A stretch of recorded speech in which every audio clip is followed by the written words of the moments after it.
pleine vaste sur Manu, un drone non identifié vient de survoler l'espace aérien française. Plus précisément, c'est un site stratégique de la France, en pleine France. Mesdames, Mesdemoiselles et Messieurs, ce que l'on voit souvent dans les autres États est désormais en train d'arriver sur le territoire de M. Emmanuel Macron, celui qui a juré mordicus de combattre la Fédération de Russie. Mais ce que ce drone a fait, même les autorités françaises commencent à comprendre la gravité de la situation de ce conflit russo-ukrainien. Oui, présentement, pour l'heure, on ne connaît pas qui est derrière ce drone. Parce que selon l'annonce qui a été faite, on ne connaît pas qui est derrière ce drone, mais j'aimerais bien que vous essayez d'écrire en commentaire la personne qui est derrière ce drone non identifié qui a fait des allers et retours sur certains sites stratégiques. Chers dames, chers messieurs, l'information a été relayée aujourd'hui et la scène s'est déroulée dans la nuit du 11 au 12. Donc, hier le 11 jusqu'aujourd'hui, le 12 novembre 2025, la scène s'est déroulée. Mais, qu'est-ce qui s'est réellement passé? Alors, je vous parle, les Français sont dans une panique générale. Oui. Alors, selon l'annonce qui a été faite, qui a été relayée par le média Europe 1, c'est Europe 1 qui relaie l'information. Tellement la situation a pris une tournure en Europe, plus précisément en France, tellement les Français en parlent, jusqu'au point où ils menacent Macron de quitter dans ce qu'il est du côté de l'Ukraine là. Il reçoit les menaces. Mais avant de continuer dans l'annonce officielle, mettez beaucoup de likes, partagez la vidéoconférence dans tous les groupes possibles. Vous savez, notre but, c'est d'informer le million de personnes. Vous comprenez? Voilà. Plus nous informons le million de personnes, plus le monde entier suit attentivement près la situation internationale. Vous comprenez? Alors, de quoi s'agit-il? Selon ce qu'ils nous disent, un drone non identifié a survolé une colonne de chars, les chars de combat. Une colonne de chars Leclerc dans l'est de la France. Partagez-moi la vidéoconférence. Une colonne de chars Leclerc. On ne sait pas où ces chars partaient. On ne sait pas ce que Macron est en train de préparer. On ne connaît pas en réalité ce qui se passe en France. Mais nous savons que, récemment, le chef de l'état-major des forces armées françaises a dit que la France doit se préparer à la guerre contre la Russie. Alors, est-ce que c'est la Russie qui est derrière? Point d'interrogation. Mesdames et messieurs, le drone a été aperçu dans la nuit de mardi à mercredi au-dessus d'une colonne de chars de combat Leclerc stationnée dans une gare de tirage à Mulhouse, dans l'est de la France. Ce même drone, le même drone, selon eux, le même drone a été repéré par la police française. Il survolait à ce tour-ci le commissariat central. Le commissariat central du côté de l'est de la France, si je ne me trompe pas. Le même drone. Donc, c'est une grande puissance qui est cachée derrière, qui est tapie dans l'ombre pour exercer les plans stratégiques. Parce que ce n'est pas n'importe quoi. Il faut regarder la puissance française, diagnostiquer, analyser la puissance française. Qu'est-ce qu'ils ont dans leur armoire militaire? Si, et seulement si la France doit se préparer à une guerre de haute intensité contre ses adversaires, qu'est-ce que la France possède? C'est de ça qu'il s'agit. Alors, selon la source, au moins 2 passages aller et retour ont été observés. Donc, le drone a fait aller, retour, 2 fois. Vous comprenez? 2 passages aller et retour ont été observés. Aller et retour 1 fois, aller et retour 2 fois. C'est ce que ce drone a fait. Selon l'annonce, mesdames et messieurs, selon la même source, en outre, les drones ont également été vus au-dessus de la nouvelle usine de poudre de la société Erenco. Voilà. En outre, des drones ont également été vus au-dessus de la nouvelle usine de poudre de la société Erenco, construites par l'armée française.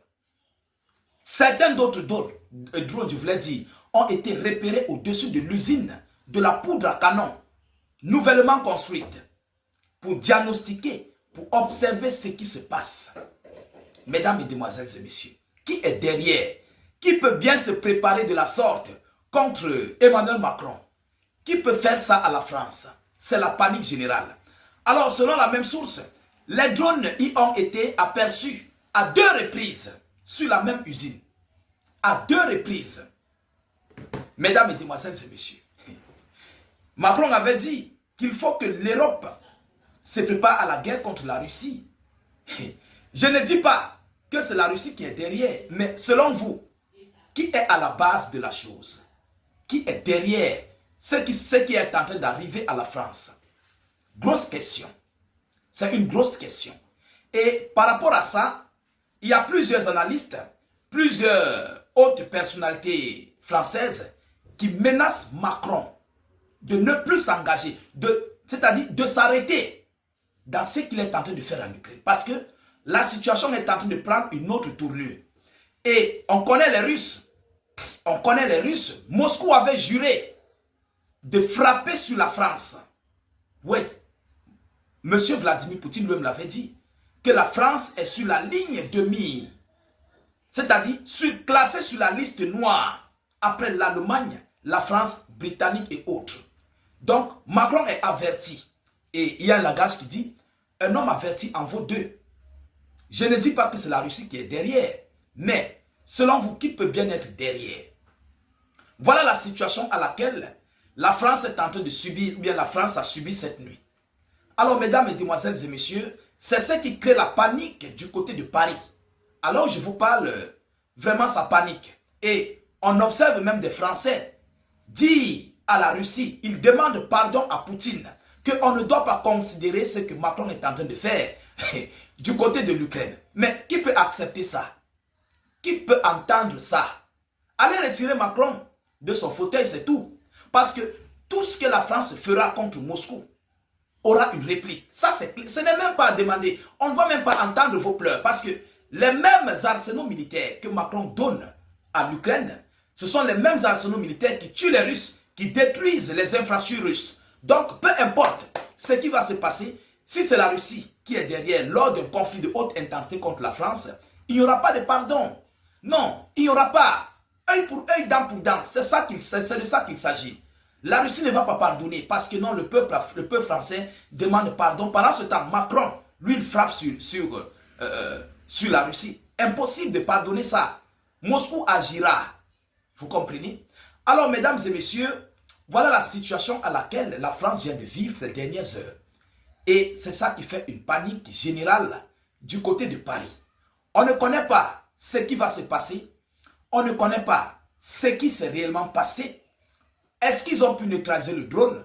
Est-ce que le drone a disparu? On n'a pas donné plus d'informations là-dessus. Oui, il n'y a pas plus d'informations là-dessus. Alors, voilà la situation très aiguë de ce conflit russo-ukrainien. On se poserait bien des questions, mais qu'est-ce qui se passe en réalité? Et de sur quoi? Ce sont les sites stratégiques françaises qui ont été survolés. Les sites stratégiques de Macron. Mesdames, Mesdemoiselles et Messieurs, voilà l'information que j'avais à vous relayer dans cette vidéo. Mesdames, Mesdemoiselles et Messieurs, bonsoir à toutes et à tous. Vous êtes encore une fois les bienvenus dans cette nouvelle conférence géopolitique dédiée à l'actualité mondiale. À la une de l'actualité internationale, le président américain Donald Trump, qui a regardé le défilé récent, ce fameux défilé de la victoire à laquelle la Russie s'est livrée, Donald Trump a pris tout le temps de regarder et son cœur n'a pas pu supporter. Il n'en revient pas, il n'en croit pas à ses yeux que la Russie puisse célébrer sa victoire et que l'Amérique n'ait aucune victoire à célébrer. Or, selon lui, l'Amérique dispose de plusieurs victoires à célébrer. Il a donc décidé d'instituer une célébration nationale où, au compte de laquelle célébration la victoire américaine pendant les guerres mondiales va être célébrée, une manière de défier la Russie et de montrer aux yeux du monde que non, la Russie n'est pas la seule puissance qui a été victorieuse l'Amérique aussi a été victorieuse. Alors, la vraie motivation de Donald Trump et les mesures qu'il compte prendre, mettre en œuvre, j'allais dire, c'est donc de cela que nous allons parler dans le cadre de cette conférence géopolitique dédiée à l'actualité mondiale. Alors, avant de poursuivre la visualisation de cette conférence, je vous demande de la partager au maximum. Oui, c'est le créneau. Il faut la partager puisque autant que vous partagez, d'autres tombent sur nos conférences et rejoignent la dynamique de l'éveil des consciences que nous nous sommes assignés comme rôle. Alors, allons-y dans les profondeurs, mesdames, mesdemoiselles et messieurs. Donald Trump fait un constat. Donald Trump a suivi à la télévision le défilé de la victoire à Moscou. Vous vous souvenez, ce défilé de la victoire où l'Union européenne avait interdit aux pays membres de l'Union de se transporter à ce défilé. Viktor Orban de la Hongrie et puis Robert Fico de la Slovaquie avaient tous les deux décidé d'être présents. L'Union européenne est allée jusqu'à menacer même ces différents responsables des exécutifs de ces deux pays européens. S'ils partaient à Moscou, ça allait être autre chose. Malgré tout, Moscou a réussi son défilé, ça a été une vraie victoire.